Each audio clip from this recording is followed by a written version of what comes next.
Cool. Hi, everyone. Welcome to another episode of Conversations with Anglicans. My name is Anica Ghent of the parish of St. Jude, Arima, here in the Anglican Church in the Diocese of Trinidad and Tobago. Today, it is my absolute pleasure to be chatting with, she's one of my Anglican sisters, yeah, but I would refer to her as a musician extraordinaire. Oh my God. I usually don't call her by her full name, but for this interview, I'm going to have to do so. Yes?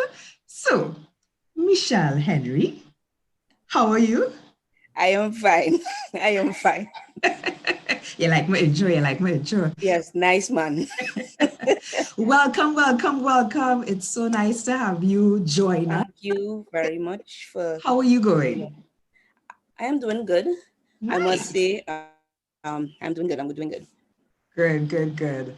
So, Michelle, I'm thanking you in advance. Yeah. For coming and sharing with us. We are going to try to touch on, a bit about Michelle because Lord knows the repertoire is, amazing. Of course. All right, so let's get started, shall we? No problem. Describe yourself in 3 words. Yes, only 3 words. Only 3. Yes. I would have to say perceptive, spiritual, and a love of the arts. Love. 3 words, Michelle. Oh gosh. Yeah. Okay.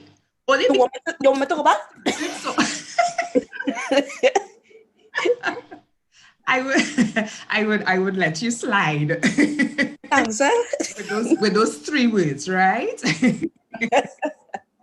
Yes, lover of the arts. I like that one in particular because of the many things that I think about you, I naturally associate you with music. Yeah.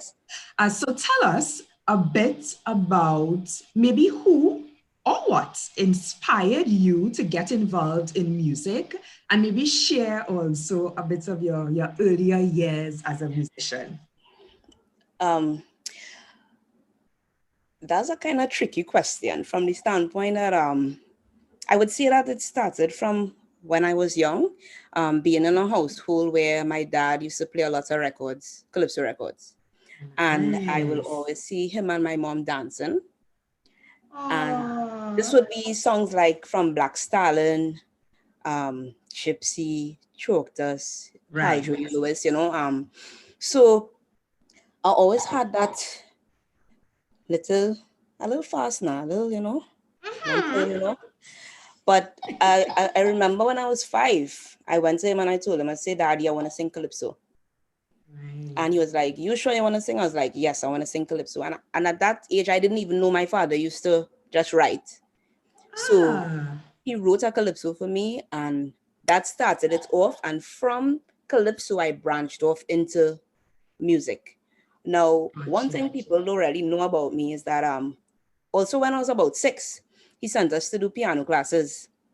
And I liked playing the keyboard, but the theory part, at that age, is kind of like what? Note, clef, huh? And she had me playing like for 10 minutes, and the rest is theory. After a while, I started to turn the next direction and go by my aunt. So because I was like, this is a theory, but it started from there. And I must say it has been a journey. My earlier years, I sang in competitions like Pioneers and Jewels and stuff, winning some of those competitions from small, and always being around some of the elder calypsonians always kind of propelled me to want to be where they were, Gotcha. So you mentioned some of your earlier compositions. So you've gone through the ranks, as I would like to put it. Yes. I know you even vied for the Junior Calypso Monarch, vied at place. to even competing more recently in the Yes. National Calypso Monarch. Yes. I recall last year, I think you were maybe one of 5 women who made it Yes. all the way to the finals. So you touched on it a bit, but why Calypso as opposed to any other genre of music? You know, the appreciation I have from Calypso, you know, it starts from the fact that Calypsonian is the people messenger. We are the people's Yes. newspaper. You know, Yes. the history behind Calypso, it goes way back. Is really a vast wealth of knowledge that we have in terms of our culture that I don't think that we are so much aware of. And Right. I just have a love for that. The fact that so many things could be documented through history, through Calypso. And then Indeed. I have a thing for the music that goes with it, you know, the music and the message. And the Yes. message behind the music to me is always so important, but it's good to have that bounce and stuff that you could really appreciate, you could party and dance too, but also take away a message. To me, Yes. that's very important. Yes, yes. And your work reflects it. I mean, again, you're another one of those calypsonians who, we were guaranteed to get a message in your song. Yes, and that's always important. I believe that Indeed. if you don't have a message, then you kind of waste some Yeah. time, you know. We must be able to put out something there that somebody could connect to. Yes, yes, yes, yes. So we spoke about a couple competitions, but Madam Michelle Henry, a seeing member of the Divine Echoes, correct? So just Yes, say yes or right. yes, Member of the University of Trinidad and Tobago's saxophone quartet ensemble yes, and the jazz band, its jazz band as well. yes, Playing with celebrated musicians like Errol Ince, Etienne Charles, I mean, I could go on, correct? yes, Performed in the Calypso Review and Icons Calypso tent. yes, Performed at the Summit of the Americas. Yeah. I like how you're laughing. And the Commonwealth Heads of Government meeting conferences when they were held in Trinidad. Correct. yes, I'm running out of fingers, but we're going again. Played backup roles, both vocal and instrumental, for some of the veterans, if I may call them that, in the Calypso industry over the years. yes, Mighty Sparrow, Calypso Roots. Again, I could go on. yes. Ma'am. As you even reflect, could you share with us any one of those moments that really stand out for you? This is very hard to do. You see, because all these achievements contributed to the musician and Calypsonian that I am today. So Yes. it's really hard for me to pull out that. And the amount of years that I have been a lover of the culture and the art, I believe Yes. that each one of these jobs, these individuals, Yeah. helped really mold me to be the person that I am today. So I really don't want to pick. You know, I don't want to pick. You ain't catching me there. I am You're so picking. modest.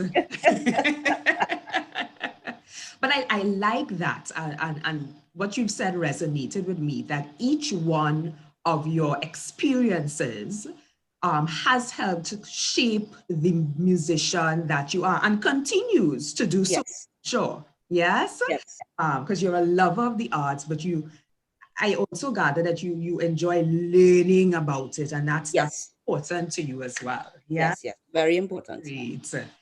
I imagine, though, that it has not always been a bed of roses, particularly as a young person and also as a female navigating the industry. Yes. Can you maybe tell us about a challenging moment or situation that you've encountered, and more so, how you were able to overcome it?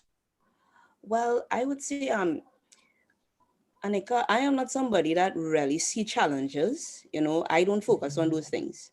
Right. Naturally, as a individual, I don't Yeah. focus on those things. But if I have to really touch on something, I would have to say as a younger female musician, when I was much younger, I was actually 13, actually, the youngest person to play in a calypso tent. I was 13 years old. Sorry, say that And again, just for the record. I was the youngest person to play in the calypso tent at the age of 13. And Excellent. I remember this was Classic Rousseau. They were opening back down by Soca Boat down there. Yes. And I remember there was this older guy who was playing in the band as well. Mm-hmm. And he had an issue of why we were getting the same pay. Oh. You know, I think that he was watching, you're watching this young child, Yes. you're watching this young female. Right. You know, playing, and I think it was a issue with him till he raised it with the band leader. And the band leader kind of, you know, put him in line, you know. He kind of told him, you know, well, Right. you have an option. You could either stay and work or you could leave. Love it. And I would say for me, initially, when it happened in the moment, he didn't tell me about it, but he told me about it after the first show. Mm-hmm. And he asked me how I felt. And I told him, you know, it felt really good, you know, being able to back up these people. And I mean, you're backing up some of the same people you're looking up to since you're smaller. Right. So, you know, it was really an experience to me. And I remember saying that, you know what? I know that I am capable to handle the job at hand. If I wasn't capable to do the job, he will not have hired me to do the job. So I am not going to let that affect my growth and the way I go. But I understand that these are issues that you have to face all the time. As I said, you know, I look at outcomes out of everything. I always look at what I could take from it as opposed to the challenge itself, you know. Excellent. Yeah. And you're right, it really was his problem. Yeah. Not yours, right? Good. I love that perspective, Michelle. More than that, we touched a bit on it earlier also in terms of you learning about the music. Yes. I appreciate the fact that you have pursued your formal education in music. Yes. Why did you choose to do that, though, rather than, you know, rely on what I would call your God-given talents?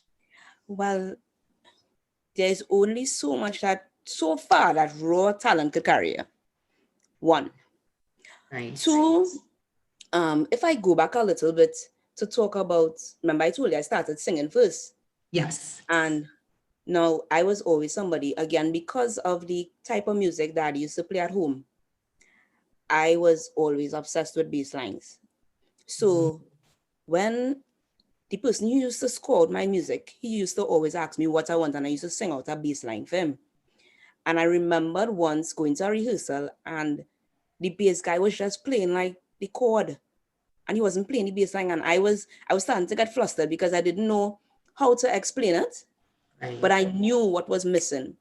And one of my mentors, actually, I wouldn't even call him a mentor again. He's a really good friend of mine now.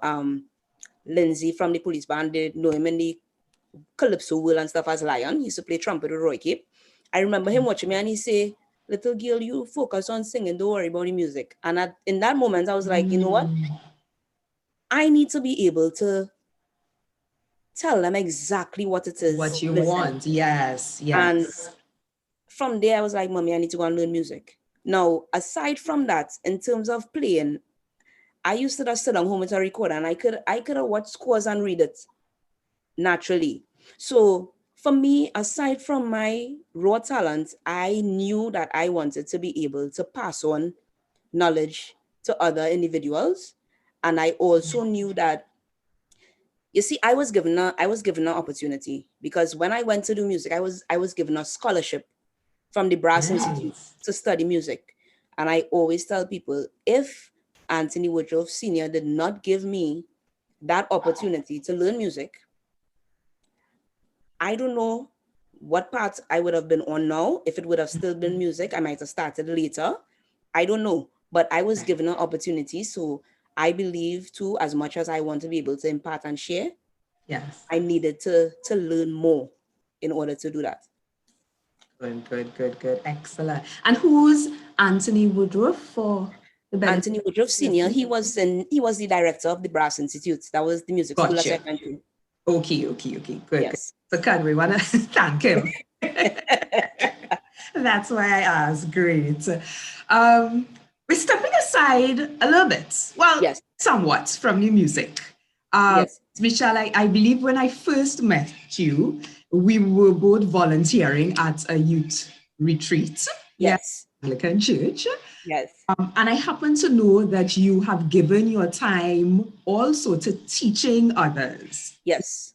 Particularly young persons about music, among other things. Yes. Why is serving others, because that's really what it is, why is serving others clearly important to you? We have all been given, we have God-given gifts and talents. Yes. And I think we need to understand that these gifts and talents are not for us, but they are really for us to serve others and to impart knowledge, whether it be through service, praise and worship, all these different things. What God gives us is not for us to hold on to for ourselves. It's for us to share with others. So the word. it was always, it's so strange. Like, you know, I'm getting emotional here, but get emotional. You know, it's something that sometimes you don't know how to explain it, but it's something that I've always been moved to naturally from since I'm small. I always want to give. I always want to give something, you know. It's never about just for myself alone.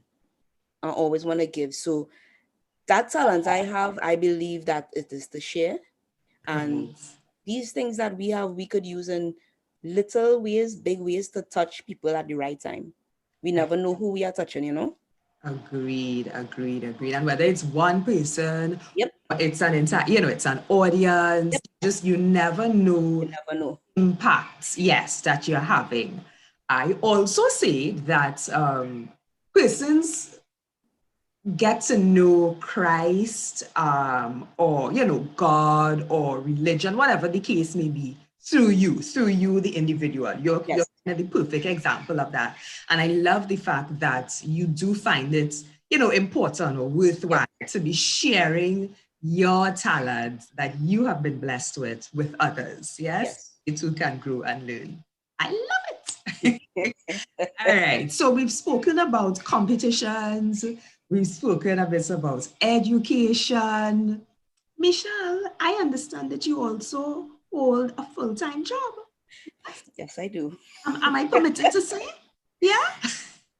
Go ahead. Like I tell people, at some point, yes, it's gonna come out. So it's gonna, at some point, at some stage, Michelle. Yes. You also hold a full-time job as an officer in the Trinidad and Tobago Police Service. Yes. Yes.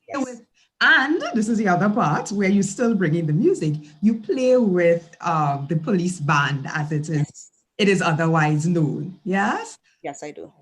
How, Michelle, have you been able to balance all of this? The work life, the volunteerism, performing is not just showing up on stage. Yes, it's the whole process before. Yes, and practices, etc. And this is also important, your family life, because you mentioned a bit of your family earlier. So answer it all.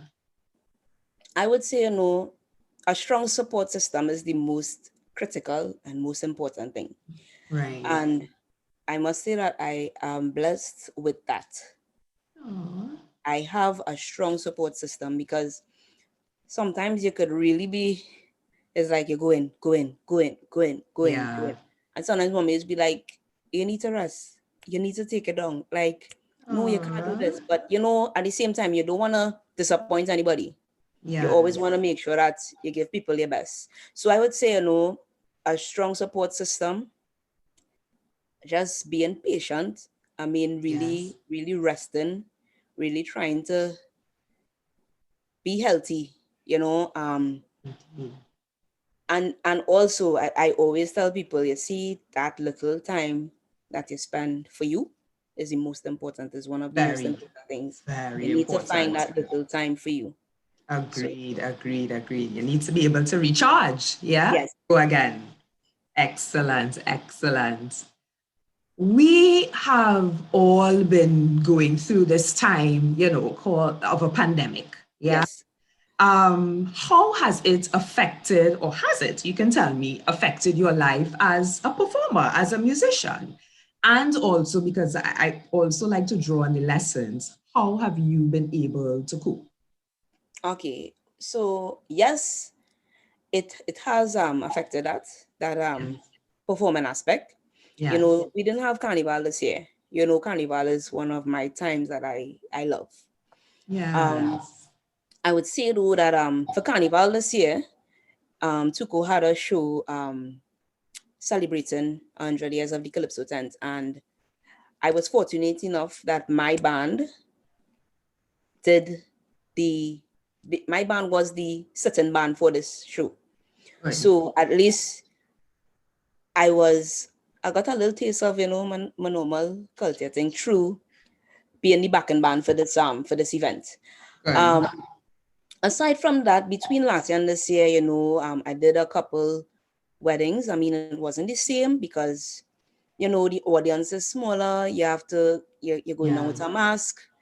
You you're apart from, you're detached from the audience, you know, that kind of stuff. Yes. Yes. But I would say that it forced us to do more stuff virtually.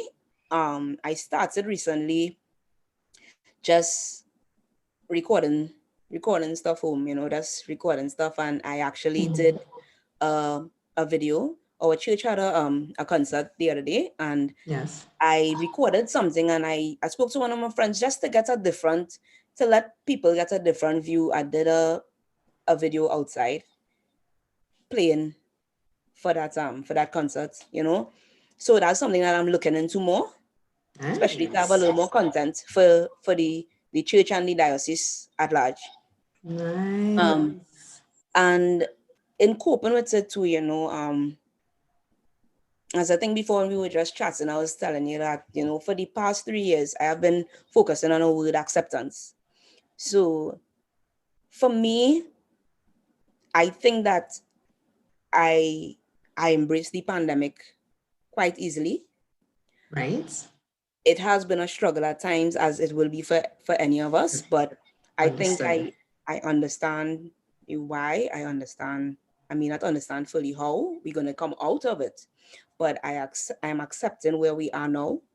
And I think that the world needed a little slowing down, and we needed Yes. to, a lot of people needed to Yes. recharge. We may not feel it or understand it in the moment, but I have accepted it.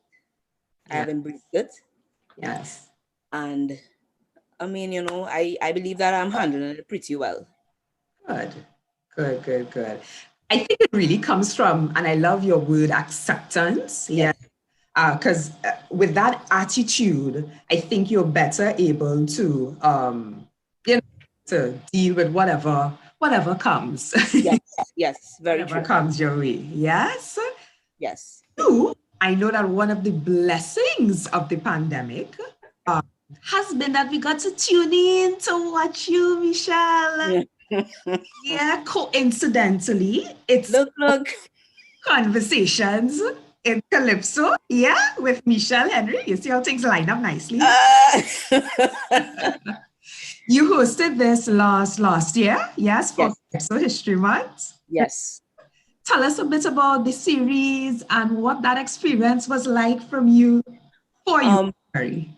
well, honestly, this was a very fulfilling experience to me.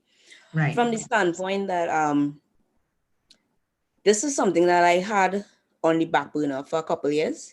You know, sometimes you want to do something, but you keep telling yourself, I need this still, so I ain't ready yet. I need this still, so I ain't ready yet. You know? Yes. And I was by my brother for a little while and, you know, just doing my little prayer sessions and meditating. And something that said, Michelle, you need to start to do this thing now. Michelle, you need to start to do this thing now. So I started to write, you know, put down little things, and I call him. I say, look, I think, you know, he say, go for it, you know. So I think the pandemic forced me to step out of that shell and really say, look, we go in and do this. Because this has always been a dream for me in terms of when we look at the Calypsonian on stage, a lot of times that's who we know. Right. Most Calypsonians long time, you know, they had a sobriquet. Nowadays, you know, we go by our names, but it's still a certain side of the Calypsonian that you are seeing on stage. Right. So I wanted to be able to get more of the story of the Calypsonian and of the person. Yes. And also our generation and those that went before us, we have a little more information and understanding of our culture and arts. And I really think that the younger generation needed to experience something like this. And I think that in me doing this and documenting it, I am able to let them experience and get acquainted more with Calypsonians and our culture by extension, because that's very important, understanding our culture. And I wanted that sort of programming to be able to be the platform for that. And it's something that I intend to keep doing. We know these things, it costs money, but I'm also looking at different ways of doing it to keep it, you know. But I wanted to start it. It was just, everything just fell into place for Calypso History Month, everything to just take off with that, you know. Nice. So it was really something for me. Yes. That's when you see when God in something, it has to take off. It has to take off. Yeah, no matter what. Yes. I feel like you have you know the questions that I'm going to ask. Because you mentioned someone a while ago, your brother, yes? And yes, I should say that he too had a very interesting experience within the last few months. So it's another side of the pandemic really bringing so many blessings, yes? Your brother, for those who may not know, is father. I have to now call him father. Father. John Paul. Henry. Do you call him that, or he's still your brother? According to how he behaves as a father. Right. Otherwise, you know, his brother. His brother. So he was ordained a priest a few months ago. I mean, as a sister, you know, he being a member of your family, a close member of your family.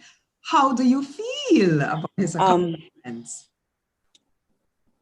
I'm very, very proud of my brother. I must say, you know, you see, I'm emotional again. Huh? You're welcome. I am very proud of him. You know, he is my one brother. He is the eldest, you know. I've always looked up to him growing up, and it's an amazing process watching him go through the stages, because he started as a server when we were younger. Yes. And then seeing him embrace his calling and deciding that he's going to take that step. You know, I say a step of faith. People say a leap of faith. I say a step. And, you know, we are a close-knit family. So even when he was studying, you know, we would talk. I would ask him how he going. You know, sometimes when he little frustrated, we'll talk. And it's amazing to see the changes, even though it's the same person. I'm watching this person as, you know, my brother. Right. But seeing these changes and seeing that level of maturity and where his mind takes him sometimes is an amazing experience. Right. I am extremely, extremely, extremely proud of him. And I know that he's on the right path. He is following his purpose, and he has a lot more to do that I know he's gonna he's going to do to the best of his ability. Oh, look at you doing this, sister. All right, Misha. Thanks. Thanks so much for sharing that. Because often, we've heard from and interviewed, the good Reverend. Yes. Like how the family and those around. Yes, yes. Just thanks for sharing, that tidbit with us. All right, Michelle. So the next few questions, they are what we call rapid fire questions. All right. So I'm going to ask the question. You're going to give me the answer. Don't think too much. It's not an exam. Just tell me the first thing that comes to your head. All right. Yeah. Yeah. Okay, good. I like the enthusiasm there. Great. So let's go. When you are not working or performing, what do you enjoy doing the most in your spare time? Going to the beach. Going to the beach? Yes. Adam, I won't say challenge, but you're able to do that, right? Oh, that's all right. Soon. Yes, soon. Okay. Your preferred instrument? Tenor saxophone. Ah, yes. All right. Name one thing you cannot live without on a daily basis. God. I like your answer. A pet peeve. Jealousy. Jealousy. Not good. Not good at all. Mm-mm. Yeah. If you have the opportunity to perform alongside, I'm going to call it your dream musician, who would that be? Candy Dulfer. Who is Candy? Okay, so I'm not going to say local because I think that all the people that I have dreamed of doing that with, I did. Yes. Candy Dulfer is a saxophonist, an international saxophonist. Oh, yes. Okay. Don't worry, I will Google her afterwards. Yes. And the last one, at least for the rapid fire questions, if you have the opportunity to perform alongside someone you admire. Yes? No, sorry, I asked another one before. If you have the opportunity to perform for anyone you admire, I'm getting my questions mixed up. Yeah? Who would that be? Who would be in your audience? Who would you really like to play for? If I had to choose somebody now? Yeah, right now, as you sit here and as I sit here. I could give you two answers. When I said one, you didn't. Yeah. No. Go ahead. I would have to say Go ahead. I would say Tia Fuller. Right. She is also an international saxophonist. She used to play with Beyonce. But really and truly, I would have to say my deceased father. If I could get her one chance again, yeah. Now you're gonna get me emotional. But I love it. I love it. Yes. Okay. So it's game time now. We're gonna pick it up a little bit. It's game time. All right. No, don't wait. No. What's that? Game what? Game time. All right. So the first game, we're gonna do two. The first one, I believe in you, Michelle. You are a natural. You have been on the local and international stage. You have this. All right. I'm shy. I remember that. I'm shy. The first one is called Would You Rather? Yeah. So I'm going to give you two options. Yes. Okay. And you have to pick only one. One, Michelle? One. Okay. But one finger, one, Michelle. All right? One. Yes. Yeah. Yes. Thank you. All right. So let's go. Roti or doubles? Roti. You sure about that? Yes. Okay. All right. Composing or performing music? What are you doing, man? One, Michelle, one. Performing. Yes. I don't like writing them scores and yeah. No problem, but performing. No problem. Singing calypso or playing the saxophone? No, that's too hard. That's too hard. One Misha. What is that, singing calypso or Singing calypso or playing the saxophone? sing playing? Right. In. Sing playing. Right. That's from the Michelle Henry repertoire there. That's sing playing. Yes. I got you. Thanks. Okay. Skinner Park or the Queen's Park Savannah? Skinner Park. Really? Skinner Park. What it is? The vibes, the people, The vibe, that energy. the toilet paper. What it is? What it is? The energy is totally different, you know. It's two different energies. That It Skinner is. Park. It is. It is. It is. All right. Now we mentioned some of the other bands that you've played with rather. Yes. Oh.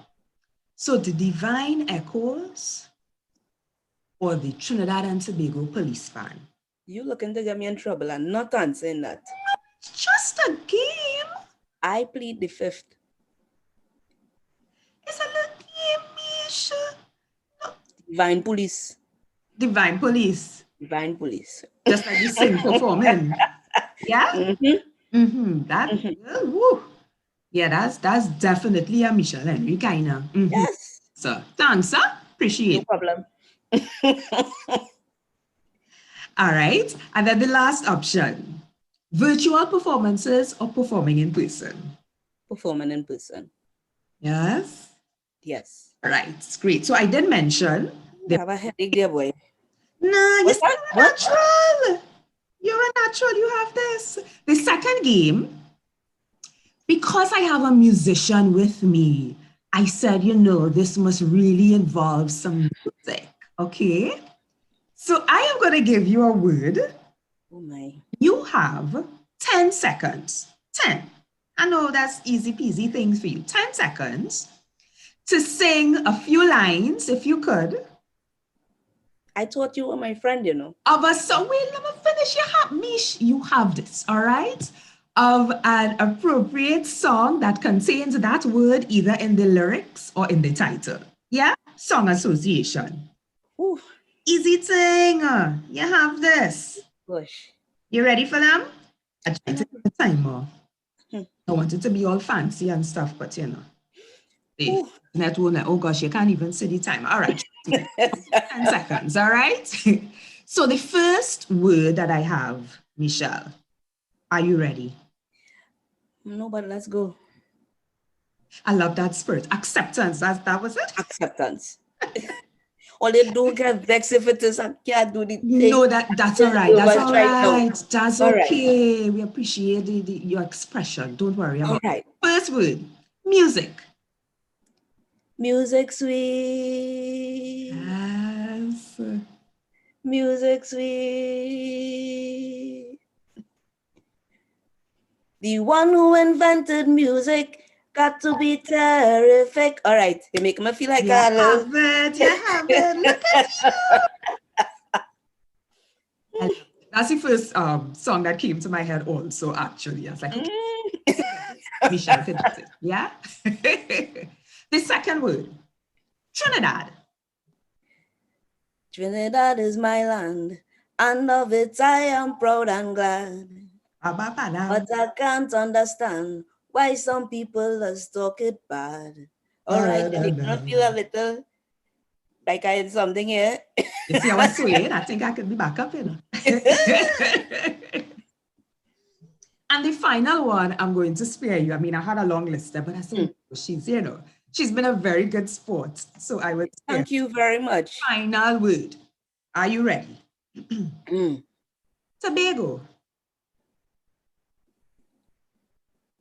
Tobago? Come, let we go to Tobago and paradise. You kind of catch me there a little bit, so no, you're not. I love it. I saw you. I got excited. I got a little nervous.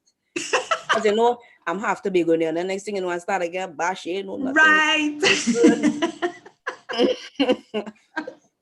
Don't worry. I was confident. I was confident that you would. Thanks for that confidence. I think that helped me a little bit. I know. You're welcome. Once again. I appreciate. Good. And we appreciate you, Michelle. I mean, we are closing off the interview.